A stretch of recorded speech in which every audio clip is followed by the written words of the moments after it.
Sekretaris Kabinet Teddy Indrawijaya mengungkapkan bantuan langsung tunai atau BLT sebesar Rp900.000 untuk 35,4 juta keluarga berasal dari efisiensi anggaran pemerintah.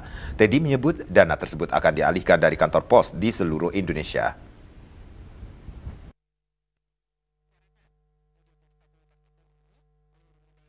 Sekretaris Kabinet Teddy Indrawijaya mengungkapkan bantuan langsung tunai atau BLT sebesar Rp900.000 untuk 35,4 juta keluarga berasal dari efisiensi anggaran pemerintah.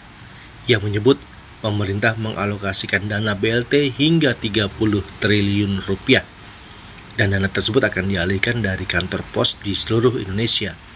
Teddy menjelaskan BLT diberikan selama 3 bulan mulai Oktober hingga Desember 2025 dengan nominal Rp300.000 per bulannya, dan nantinya masyarakat akan langsung menerima Rp900.000 di rekening masing-masing masyarakat. Teddy berharap BLT ini bisa meringankan beban masyarakat yang membutuhkan untuk memenuhi kebutuhan keluarga. Selain itu, bantuan ini untuk mendukung kegiatan sekolah anak serta membantu kelangsungan hidup masyarakat. Yang berada di desil 1 sampai 4 itu jumlahnya 35.040.000 keluarga penerimaan manfaat, yang artinya itu mencakup di 140 juta jiwa.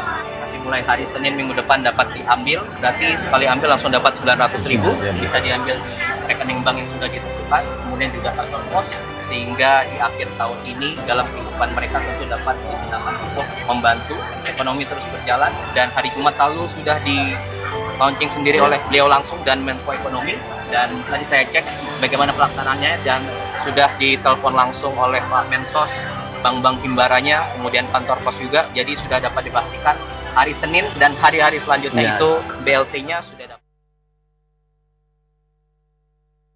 Dari Jakarta, Julius Soeharto dan Ketut Sumadiasa melaporkan.